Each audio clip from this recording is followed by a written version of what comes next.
and welcome to today's Just Chopsing Podcast. And along with myself, my cousin David, we have Mark Christopher Lee. Hello, Mark Christopher Lee. I mean, I just commented on your name, but you've got the best name we've had on the podcast so far, because Christopher Lee was by far the best Dracula. And David disagrees. Disagree. Gary Oldman all the way. Nah, Hammer Horror, Christopher Lee, mate. You got to go with Christopher Lee, I'm afraid. You got it. He was the best, wasn't he? And the Wicker Man. What can I say? I wasn't really a fan of that, but as Dracula, he was in James Bond as well, so Scaramanga. Yeah. 3 nipples and all that. Yeah. Good to have 3 nipples, apparently. Especially if you have triplets. Exactly. So, we had twins. That was hard enough. Anyway. Anyway, we were already digressing. Mark, you are from the Pocket Gods. Yeah. An indie band from when? What, from where? St Albans. No. From when? Go on, from where? Yeah, but from when? Like 90s, 80s? 1998 we started. Okay. I was working in London at a place called Tower Records, biggest record shop in Europe at the time. And Noel's, my keyboard player, he was there, and we decided to start a band together back then. Okay. Had similar bad taste in music. So yeah. He was into easy listening, and I was into country. Okay. And, we started off as an alternative country band, believe it or not. An alternative country band? What sort of music is that? It's like Graham Parsons, Flying Burrito Brothers. Oh, I know Graham Birds Parsons. Kind of thing. That sort of stuff. Yeah. Okay. Oh, that's pretty cool. It was quite cool country rock before the Eagles made it crap, basically. Oh, mate, you can't knock the Eagles. Terry loves the Eagles. They're probably the best band ever. Really? Christopher Lee and the Eagles? Come on. Life in the fast lane. Okay. Let me do that. Well, if you think about it, the Eagles, they were backing band for Pat Benatar or... Benatar, was it? Who? It was like in the early 70s. Was it Pat Benatar? How old is Pat Benatar? Pat Benatar, the rocker. She must be the similar era. Yeah, I'm sure they were a backing band, the Eagles. Oh, right. And then they sort of like branched out on their own. They flew, if you like. They flew the nest. But yeah, mate, they're a great band. But anyway. But yeah, I was listening to some of your stuff, and I compared it a little bit to a bit like John Otway. Remember John Otway? Yeah, I know John Otway quite well, actually. So, oh, do you? Yeah. You know everybody. Already. Oh, God, here we go. But yeah, he's a heroic failure like myself, I guess. He's kind of made it and then hasn't made it, but he's still going strong. So. Yeah, is he? He is, yeah. I'm surprised he's still alive, to be honest. Yeah, no, he's still alive. He's quite fit and healthy, and he's still driving around in his Sinclair C5. Okay. He turns up to gigs in his Sinclair C5. Oh, dude. But yeah. I fancy buying one of them, I gotta be honest. Yeah, a bit of retro music now, aren't they? So. He's David's new favourite now, then. Yeah. But yeah, John Otway. I guess the randomness, a little bit. And he's a bit kind of quirky, isn't he? Yeah, very, yeah. I mean, I was going through... I would listen to some of your stuff this afternoon, and then I thought, this just reminds me of John Otway, so I whacked some John Otway on from the Old Grey Whistle Test days. Oh, yeah, okay. And I was like, yeah, I sat there, I was laughing my head off. Really free, and yeah. Cheryl's leaving, or Cheryl's getting the train, or whatever it was. I can't remember now, but yeah. So we're just going all over the place with this, Mark. Come on, keep on track. Come on, guys. You got this, Ted. John Otway. Okay, stop there. Well, yeah, we've been going since '98, so 23 years, the same band. Yeah. We've done 73 albums now. Yeah, I saw that. Yeah, you're in the Guinness Book of Records. Is that a Guinness Book of Record in itself? The 73rd album? It's not. No, it's nowhere near this stuff. I've researched this quite a lot, and there's quite a lot of Indian artists that have recorded hundreds of albums. No way. Never going to get that record. I mean, the whole Guinness World Record that we got all came about by accident. That's the best things do. I did this Spotify protest album of 30-second songs, with the idea being Spotify pays out royalty after 30 seconds and then no more. So it could be 30 hours long, you still get the same rubbish royalty rate. So I thought, why write longer songs? Why not just write 30-second songs? And I did an album of 100 of them, put them on one album. And and that was it. And then Guinness contacted me. Oh, by the way, you've broken the world record for most tracks on an album. I didn't. Oh, that's nice. Thank you. So I hope none of them were 29 seconds, because then you would be fucked. Precisely, yeah. But then one of the latest albums I've done is the whole album's only 30 seconds long. Each track's 2 seconds. And each track spells a word, and the title is "Hello, please pay us a fair amount for our money." So each track on the album's one word, and it's all. So we'll never get paid anything for that album. No, I was going to say that. It's just a bit of a protest, bit of a gimmick, really. But yeah. Well, that's in the Guinness Book of World Records. Yeah, and then we've done the world's longest song. Just thought it'd be a cool idea, because the band that's known for the world's shortest songs does the world's longest, which is 48 hours long. So, and I've yet to meet anyone who's listened to the whole thing all the way through. That's excuse me, sorry. All right, I'll challenge your listeners. And that's the song for the first contact. That's that one, isn't it? When you're meeting aliens and stuff. It is, yeah. Because I'm quite into all that, and I think we're getting quite close to having first contact. If not, we haven't. We've already had first contact. Because we've had another guest on, a lady called Abby Bella. Okay. And she's actually with an alien. Terry have been invited to a wedding. And we're not talking about an African. That's your green-skinned, grey-skinned alien. Yeah. And you don't touch her. He got like super long fingers. Okay. That's all sex through the mind. All right, that kind of thing. I'm trying to convince my missus now that the first 20 seconds is physical, and after that it's through the mind. In the mind, it matters more than body. Okay. So you want to look her up, because she's adamant that she's been in the news and really in the tabloids and everything. Yeah. There's a strange guy called Simon Parks, who's on a Channel 4 documentary once. He's a Labour councillor up in Scarborough and a driving instructor. And he believes he goes off and has sex with aliens and stuff and comes back, and he's got his Earth wife and he's got his alien wife. It's quite batty, but it's quite interesting. Yeah, it works for him, isn't it? Yeah. What's his name? Simon Parks, Parkes. And obviously he's quite well known now on the UFO circuit, doing talks and stuff. Okay. Yeah, cool. Check him out. Yeah. So when he says an alien, does he go to Scotland? Does he? Scarborough, He's over the border, or does he go to Wales? Maybe. Heading through Northumbria. That's it. Yeah. So anyway. So the song then, I'll be honest, I've not listened to it yet. Which one? It's the 48-hour song. Well, yeah, I mean, is there lyrics all the way through it?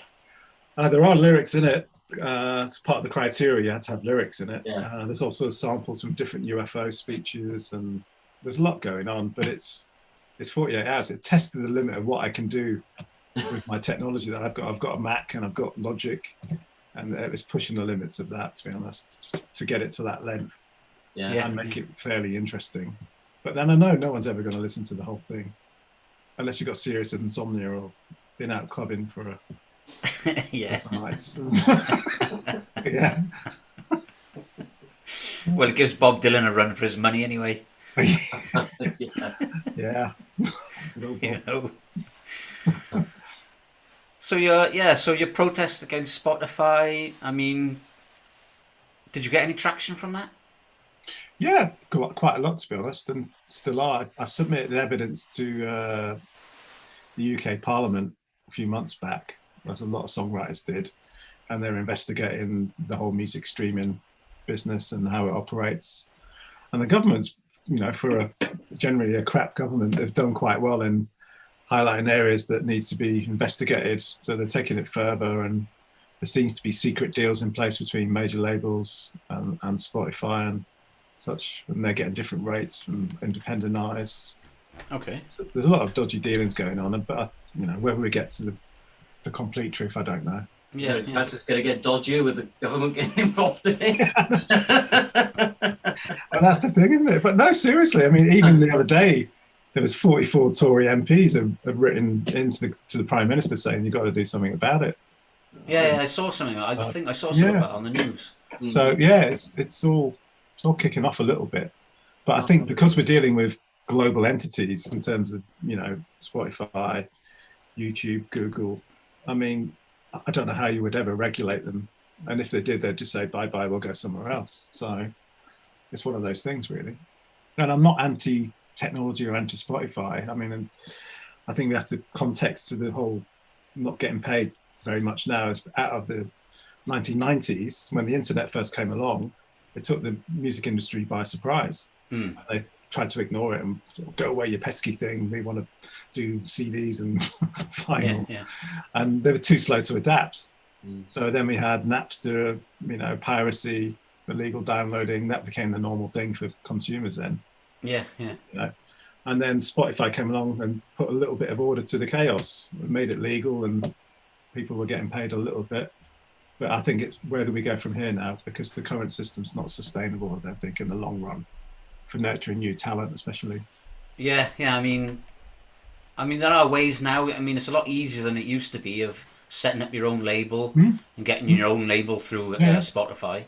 I mean, when it first started, you never had hope in hell. But no, I mean, we were one of the first back in 2004. I think I did a digital-only label, and it was quite hard work then. I had to register in America to get the distribution deal, and it was all complicated, but I did it. So, you know, I just want to point out that I'm not anti-technology or streaming. It's great, but something needs to happen really to... Yeah, well, that's the thing, isn't it? I mean, it can give you a much larger audience than you would normally get. Of course it would. But you're not making any money off it, you know, and then I don't know how you feel if you've got your own label. I don't know how much your royalty percentage would be through your own personal label. I know we spoke to James Kennedy about it, and he obviously makes more because it's his own record label. Yeah, of course we do, you know. That's what we do, and we do have other artists on our label, and we're quite transparent about deals, so that you know, and we don't tie anyone into any contracts, so they're free to leave at any time. So I think, you know, there is change out there, and the indie labels are, you know, are different from the major labels, because in the past, well, and now as well, major labels tie artists into ridiculous contracts where they have to pay back all the recording costs, the PR costs. So they're always in debt to the label. People think the good old days of the 80s, 70s, 80s, and there were no good old days unless you were really, really famous. Most bands ended up in debt and quite bitter and sour about the whole thing. That's the problem, isn't it? You know, I mean, unless you were real. I mean, even in the 70s and 80s, bands were getting ripped off by management. You know, I mean, look at the Beatles' first deal. They got completely screwed over by EMI. Queen also got screwed over by the management, and you know, they're all living in a bedsit, and their management's driving around in Rolls Royces and stuff. Yeah, there you go. It's always been the same. But anyway, let's talk about aliens again. Or nipples or something. Well, we're here to talk about your records. I mean, now I mean, like you said, you brought out 73 albums, and some of your albums, they're like 30 seconds long or 40 seconds long or what? There's only one album that's 30 seconds long. Ah, right, okay. Okay, that's one of the recent ones. But I've done 9 albums that have got 100 tracks on. Oh, really? Long. Oh, yeah, but are they like little tracks or? 30 seconds long, yeah. Yeah, okay. So there's lots of that. But we've gone through all the genres. We've done prog, we've done a bit of electronic. So it's just, I mean, to keep it interesting for us as a band, we can't just keep knocking the same old rubbish out. Yeah. Well, especially 73 albums are worth. But then because of that, we do have a quirky fan base, because like you said before, our audience is global now. So we've got a lot of fans in India, Canada, certain parts of America, places that we would never get fans in the past. But, you know. Any chance of getting some of the music on adverts and stuff? Because obviously 30 seconds is probably perfect for some. Yeah, you'd think that, wouldn't you? That would be really, really good. I mean, I've had a few decent syncs. I had a track in a TV series in America called, was it called Power? It was produced by 50 Cent, the rapper. It's an amazing series, that is. Oh yeah. So I've got a track in that. Excellent. And in series 2 it was, and that's been really good, and that's it's earned some money. So that's, because I am a kind of TV film composer as well, which is what I've done. Oh, right, okay. So as well as doing the Pocket Gods, I do another band called Kill the Giants, which is where the sync came in with Power, which is kind of rock meets hip hop. Okay. So yeah, it's always good to try different stuff out. Yeah. And you've got a new single out then called Sunny Day. Yeah, that's off the Difficult 73rd album. Yeah. That's it's an old track been re-recorded. It was back when I was living in a absolute dive in East 17, Walthamstow, London, and it was baking. With the rest of the band? The rest of East 17. Brian Harvey and just going out clubbing every night and get run over by your own car. All the EastEnders. But I actually do know a real life EastEnder, John Altman, the actor, who plays Nasty Nick Cotton. Cool. And I recorded an album with him recently with his original songs, which was really good, really fun experience, and I enjoyed. Is that his songs or your songs? We did some together, mostly his old songs, which I kind of produced, and then we did some new stuff together. And we're working on a second album at the moment. So okay, that's working really well. And is that with the sort of Pocket Gods? Do all the backing music, yeah? Yeah, and he comes out and sings with us live now and again, which is good fun. He's like a pantomime villain. Yeah. He likes that. He does pantomime actually. Yeah, I know. Yeah, we were talking about that earlier. I'd have to if you were there, as soon as you walk out, you'd have to boo and hiss him, wouldn't you? He's behind you. It's funny because he comes up to my house quite a lot to record, and my kids just know him as John, who eats lots of biscuits. That's what I've had to show him. Oh, he's actually quite. There he is.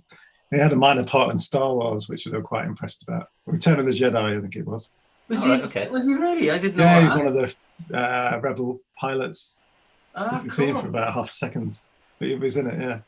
Brilliant. So, okay, he won the Stormtrooper then. They all look the same then. No, he should have been a Stormtrooper, shouldn't he? Should have been one of the bad guys. But yeah. Darth Vader, shouldn't he? Hello, It would be brilliant with his accent and David Proust's accent going on together, wouldn't it? Well, who was Darth Vader? Wasn't he the Green Cross Code man? Yeah, David Proust. Yeah, there was two guys. The guy that did the voice was James Earl Jones. Yeah. James. Oh, right, okay, James Earl Jones, yeah. But they didn't tell Proust, did they? So he went to David Proust. Yeah. It is Proust, and went to the screening, and he was waiting because he's got a proper thick Bristolian accent. He'd be like, "Here, Luke, I'm your father." Like that, but all of a sudden there was like a massive, deep, husky voice that come on. He's like, "Hang on a minute, what's going on here? That's not my voice." Nobody told him. No one told him. That's classic. I thought it was the Green Cross Code man. Yeah, he was. Yeah. Because I was thinking he doesn't sound like that. I didn't know he dubbed his voice. Not that I've seen Star Wars ever, but I've seen clips of it, on TV. Yeah. So you're interested in aliens? Talking about Star Wars, you're interested in aliens then, Mark? Yeah, I do. I've studied it quite a lot. And I think, because there's been a lot of whistleblowers recently, there's a guy called Luis Elizondo in America that went public last year, saying that he worked for the secret US government secret program on unidentified aerial phenomena. Okay. It's called ATIP, and he says, the stuff out there, we got videos of it, and he released a few videos, a film by Navy craft showing these flying machines going about 24,000 miles an hour doing maneuvers that would just kill a human instantly, and saying, we don't know what it is, they're not ours, but we haven't identified them yet. And so I think there's a gradual, slow process of dripping information into the media that will happen soon. Maybe they're secret rockets from Kim Jong-un from North Korea. That's it, wasn't it? During the Cold War, they would have been blaming the Soviets, wouldn't they? well, this is it, yeah. But there are links between all these military bases and sightings. So they are this thing, or maybe they're just like Russians or as you say, Koreans or whatever. Yeah, yeah. Possibly. But then, yeah, some of the technology involved, and I've seen the videos, a few of them, and they're like, well, yeah, it's to get from that level to that level is like, well, it takes some serious change in technology, but maybe we are more advanced than secret technology that's not being made public. Who knows? It's not like the old Loch Ness Monster videos then. You gotta love them, haven't you? Get a rocking horse or something, stick it in the. No, but all these UFO videos, and yeah. I mean, I just take it with a pinch of salt. I mean, I don't rule anything. Ruling anything out that there's nothing out there. I mean, there's got to be something out there. We can't be on our own. I don't think. No. There must be another planet.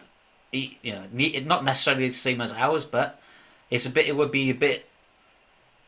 What's the right word? An awful waste of maybe. Space. What's that? A bit presumptuous of us to think that we're the only ones in the arrogant, fucking universe. Arrogant. Yeah, also. So, well, there is the theory that they're already here, but because they're so far advanced that we just don't recognise them. They're already here amongst us. What, because they're so far advanced? Stephen Hawking or those sort of people.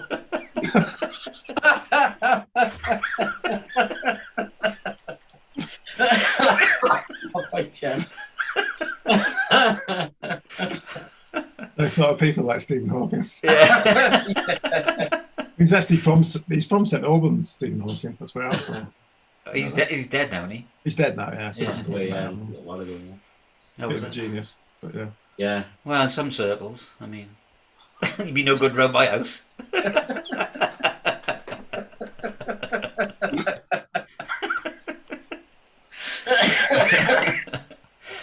But yeah, like I said, there's banter going on with him, I guess. Well, that's the War in the Worlds, wasn't it? That was kind of like that concept come from, wasn't it? They were already here and they were underground, or they chucked stuff underground, didn't they? And then they were waiting for a time to strike, wasn't they? Yeah, absolutely. And another theory is that there's already alien bases underground, mostly in the oceans, because no one goes in the oceans much. Unexplored, isn't it? Fisherman. Yeah, something like that. Which is why you get a lot of UFO sightings coming from the sea and stuff. Yeah. Okay. Yeah. Yeah. That makes sense. So they might be there already. Yeah. Well, it's so deep as well, isn't it? Some of those trenches. We can't get. Adolf Hitler's down there with Elvis. Yeah. Well, they say like octopuses and stuff are aliens, don't they? Yeah. Yeah. Because they're really, really intelligent. Ah. Well, I did just going off track a little bit. I've got a science degree, and I did one of my papers at university on extraterrestrial origins of viruses. Of what? I was viruses are extraterrestrial, probably. Oh, viruses. Viruses, yeah. Oh, right, okay. Which is why they're so different from any other life form on the planet. So I did a paper on that. Yeah, so I was saying when the pandemic hit, it was like, oh, it's a bit of an alien invasion, really. Yeah, well, it was from fucking Chinese. Well, yeah, I mean, actually, it was Chinese American. I would bet a lot of money that it's completely man-made. Oh yeah, of course it is. Yeah. Well, they pretty much come out and said that now, haven't they? Yeah. Yeah. I mean, it's just yeah. Did you see those meetings on the internet with Fauci and all, where he was being interviewed under oath? Like, he was supposed to be under oath. Yeah, what was he saying? And they were saying to him that, you were funding this Wuhan centre. And he was saying, no, we weren't. And they were saying, yes, you were. We got it all on paper. And yeah, went, no, it wasn't us. No, there's a lot of stuff we don't know what's gone on. And obviously they're going to keep it from the public. And anyone who dares question anything is seen as a conspiracy theorist. Yeah. Definitely, yeah. Just a way of swatting it away, or you're just a conspiracy co-video, or whatever you want to call them. But, yeah. So, are you a bit of a conspiracy theorist then, Mark?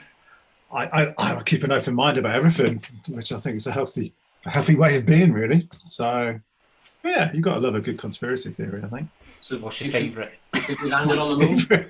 I still like the moon landings, to be honest. You reckon we landed on the moon? I know moon? there's so much evidence to say it wasn't fate. but there's still people out there holding on to the fact that it was. And I heard a guy on talk radio. There's a really good show called The Unexplained by a guy called Howard Hughes. It's on talk radio on Sunday nights. And he had a guy from, I think it's Nexus magazine. Have you heard of it? It's an alternative magazine. And he was some photographic expert whose category said, yes, it's definitely Moonlanders are fakes. They didn't have this film stock at the time and all this sort of stuff. And he was adamant that, yeah, it was filmed in a studio. Yeah, yeah. And, I reckon it was both. So that's that's what I reckon. Both. So I believe they landed on the moon, but the footage was so poor. Yeah. Being NASA, they had to release better footage, and I think some of the footage was filmed on Earth in a studio to try and get it a better quality. I think that's really good. But they definitely landed on the moon. That's my theory. Yeah, because there are gaps in transmission where they were. I mean, if you watch the whole thing, I think that's a bit odd, and they were switching between studio and the. Yeah. So. Yeah. Well, my question is, why have they never been back? It's too expensive. Cost too much money, and at the time it was all a race. It was a nuclear age, and it was against the Soviet Union. They got there first. Chernobyl bullsed up the Soviet Union. The Iron Curtain got melted and fell down. They don't need to go back, do they? Well, they would, mate. And we've spoke about this on another episode with another conspiracy theorist guy. He's adamant they didn't go, didn't he? He's adamant they didn't go. Yeah. And like I said, if they could go again, they would. You know, if they had the technology in the '60s to get to the moon, they made such a shit show on this planet. They would definitely be on the moon trying to make a shit show of that as well. Yeah, quite possibly. You know? They would be up there building a fucking space station like Space 1999, and they'd be all on the moon instead of having this supposed space station floating around the sky somewhere. Or the sky, the atmosphere. Who's up there? What do you mean supposed? Yes, you get your binoculars out. I waved at him. But isn't that the plan now though? Is to all the rich guys are going to bugger off to Mars or something, build their own, colonize that. Well, Jeff Bezos is Bill Gates and all those. Master planning it, any. Did you see he took Captain Kirk up to space last week? Yeah, you've got to love Shatner though, haven't you? You've got to love him. Well, did you see, what's his sidekick's name, the Chinese guy? Oh yeah, was he? It's like a Korean guy, he's not Chinese. Yeah, Dr. Sulu guy, what's his name? Toko? George Takai. Takai, yeah. Did you see what he said about it? What did he say? They said because they've got this feud going, this been going on for years and years and years between them two, you know. And they interviewed that Takai, and they said, "Oh, what do you think about William Shatner going into space on Jeff Bezos' rocket?" And he said, "Well, he's just an experiment, really. They've got a 90-year-old unfit person to put on a rocket just to see how he can handle it." He's William Shatner. He can handle anything. Of course he can. He's indestructible. He can do. Yeah. Of course he can handle it. And then they told William Shatner what he said, and he's like, "Oh, I just don't know why he's so bitter." I know, they hate each other, those two. I realise that. Yeah, they do, yeah. Anyway. Sad, isn't it? It's sad. Yeah, I don't know. So what's next for you, Mark? On your amazing 74th album. I'm going to try and get to 100 albums. Okay. That's the plan, I think. And I'm doing a Christmas album of just white noise. I've given up music completely and just putting out white noise, see if I can get away with it. It's going to be called I'm Dreaming of a White Noise Christmas. I saw that already. Where did I see that to? What's that? I've seen that somewhere. I've just tweeted it earlier. I've done a video. Put it on. The 30-second white noise. It's got tiny jingle bells in the background. Secret all that. Wouldn't you get sued for plagiarism? By who? BBC. Maybe. BBC, remember when you used to have the old test card, didn't you, come up, and then after that was just white noise, wasn't it? Yeah. So it's white noise. But yeah, we'll see what happens. But I'm trying to just get some more publicity, really, try and bring down the streaming giants. Yeah, well, like you said, it's not necessarily the Spotify. Well, they're in cahoots with the record companies, but how much do you think the record companies are making off these streams then? Oh God, loads of money. And the music industry is a massive business, and it's growing all the time. Yeah. But you've got three main record labels. You've got Warner Music, you've got Universal, and you've got Sony. Yeah. And they stitch up the market between them. I mean, I've got to be careful what I say because one of my distributors is now owned by Sony because they keep getting bought out. They keep buying up all the independent ones. Yeah. You know, it's getting to that kind of, what's that film, Rollerball? You know, Rollerball, it's in it. Yeah. James Caan. Yeah, you've got energy and you've got leisure, and everything's going to be under leisure, like big sectors where there's no discernible individuals, just leisure. That's the future, I think.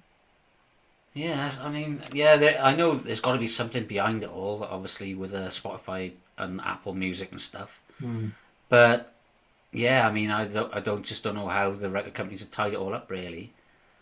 I mean, yeah, I mean, there are conspiracies which I don't buy about the Illuminati controlling Spotify and all the major labels. Are all controlled by the Illuminati. So they control the Simpsons, don't they?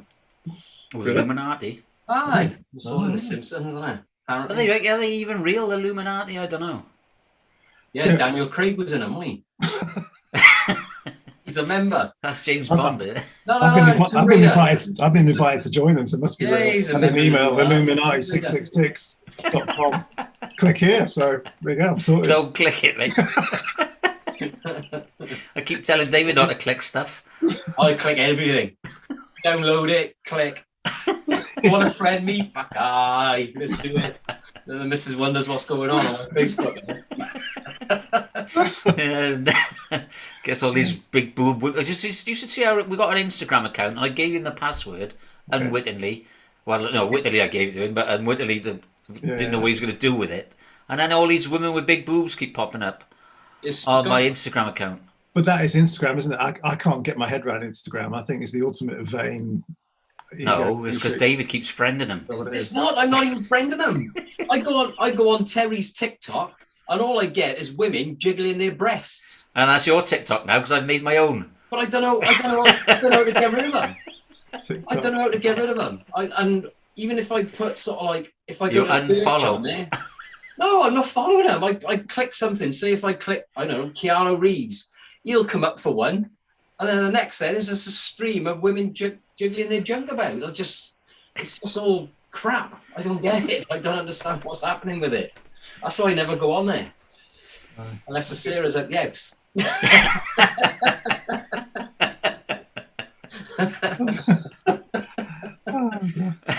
It's terrible.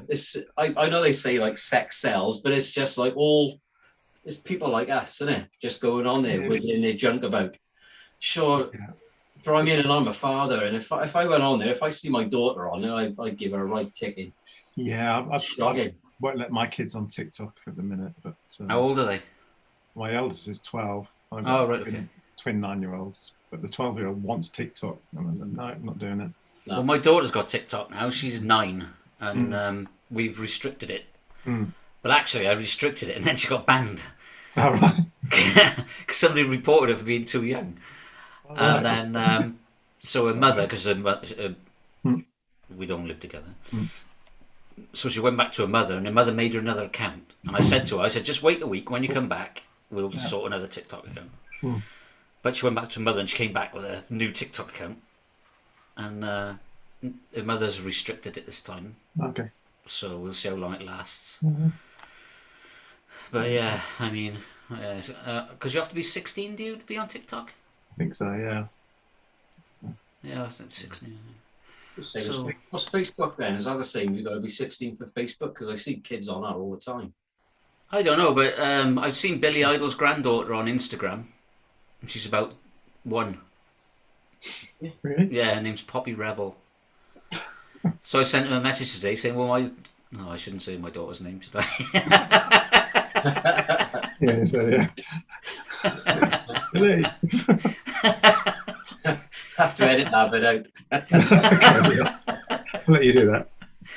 Well, my daughter's name is Rebel as well. And okay. So I said, maybe we can have a chat about it on the podcast. All right, yeah, that'd be good. But yeah, I can't get hold of Billy Idol. Okay. Well, I'll get you John Altman. How about that? That'd be great, yeah. So you could do a cover. You could do a cover with Billy Idol and do a white noise wedding. Fucking mint that'd be. Excellent. I like that. Nice day for a white noise wedding. You just lost that, Dave. I'll send you that over next week, shall I? But did you see in the news this week that Alec Baldwin has accidentally shot somebody on a movie set?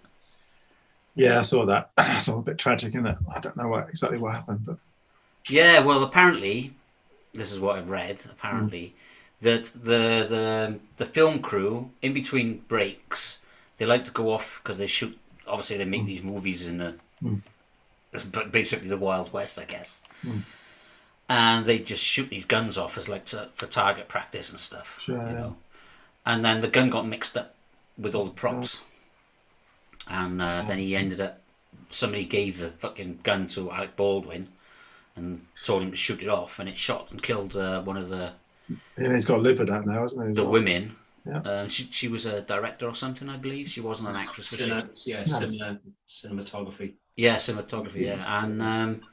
And it injured the director as well, so it must have went through her and come out the other side and went into. Was it a live round then, or was it? It was a live round, yeah. It was a live gun.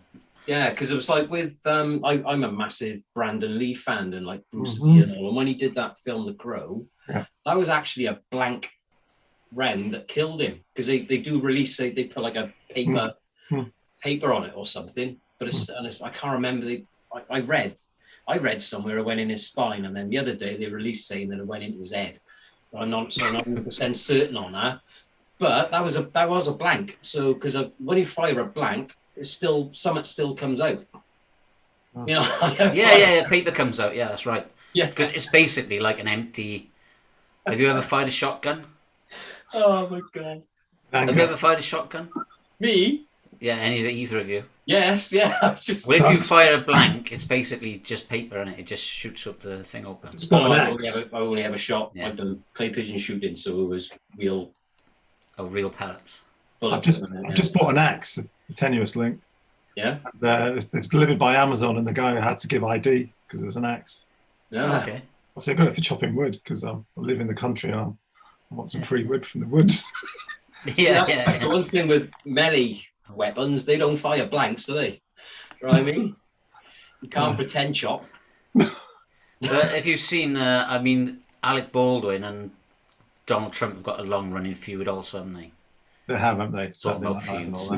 And Trump's son, Trump Jr., just brought a T-shirt out that says, "Guns don't kill people, Alec Baldwin kills people." Oh that's my harsh, isn't it? God, that is really. So he's getting slated for that now. That's really harsh. That's pretty low, isn't it? Because that was the thing that the guy that shot and killed Brandon Lee, it completely messed him up. He was an actor, and he was in one of the scenes, and it messed him up. Absolutely messed his head up. It's going to, isn't it? It's going to be massive. Well, Brandon Lee's wife just made a statement, hasn't she, about it as well, about this Alec Baldwin killing, saying lessons should have been learned from when. Definitely, yeah, I agree. Yeah. BrandonLee got killed. Yeah. But I mean, that was 1995 or 6. That was or 4, maybe 94. Yeah, it was a long time. It was a while ago. I don't know. So anyway, back to your music. We're not really talking much about your music here, Mark. Considering you've released 73 albums. They're all crap. Not really. No. Do you play them live? Do you gig? We started to do. Yeah, we're back playing live now. Got a gig on the 16th of November at the Hope and Anchor in London. It's a famous old punk venue. Yeah, I was going to say it's a decent venue. Yeah, so that'd be good. So yeah, it's good to play live stuff. Because I read on your bio then that you were sort of like discovered by John Peel just before he died. Yeah. Basically, the story is I wrote a song about my local curry house. It's called Ballad of the Peshawari Naan. My girlfriend had, as you know, my wife said, write a song about these Peshawari Naans. They're amazing. So I did. Went home, wrote a song about it. Thought John Peel will like this, so I sent it off. John Peel, care of the BBC. And then 2 years later, I get a phone call from John Peel saying he really liked it. But then he died the next month. Went to Peru, didn't come home. Yeah. Did come home, but didn't come home alive. Yeah. So yeah, there you go. There's a few songs about curry now, aren't there?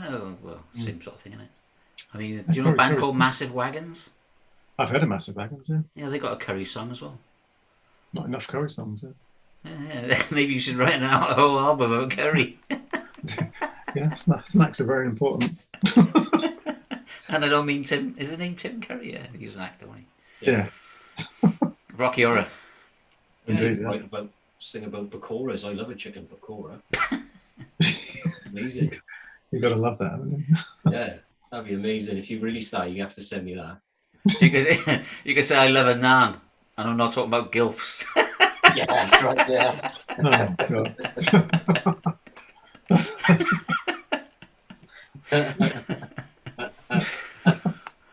So anyway, this is sort of a weird episode, isn't it? I tell you what. Well, go on. You need to write a song about corned beef curry because not many people have it. Not many people know about it. And not many people want it. Oh, it's amazing. My old man has mastered corned beef curry. It is legendary in the Evans household. Okay. So, yeah, good. That'd be cool. That'd be really cool. Okay. I've got a few songs to write now then. It's only messed up what I was going to say then, Dave. White Noise Christmas. No, White Wedding Christmas. White Noise Wedding. White Noise Wedding. A White Noise Wedding. Corned beef curry. Corned beef curry. And corned beef curry, dipping it in with chicken. Guns don't kill people, but Alec Baldwin does. Yeah, we got that one. Oh, okay. There's already a T-shirt with that one, so we might get nicked for that one. Yeah, okay, let's leave that one. No, thanks for having me on, guys. Anyway, I haven't waffled too much, but no, it's really good. I mean, I was going to say we knew this way the episode was going to go by your background. It came all a bit psychedelic, and then it sort of like carried on really from there. But that was I'm going to credit that to David because he told you to change the other one. Yeah. But well, I hope we haven't put you off. No. I'd like to come back on again before Christmas, maybe. Yeah. Let's do it. Talk about aliens and. Yeah, all right. And I'll tell you what we'll do. Yeah. We'll get Abby on as well, and you can have a good old chinwag about aliens. Now you have to first of all watch the episode with Abby Bella. Yeah, we'll do. Yeah. Because it's a bit of a. It's not really. She doesn't really date an alien, you know what I mean? She does. Okay. David. I booked time off work already for the fucking wedding. Don't tell me that.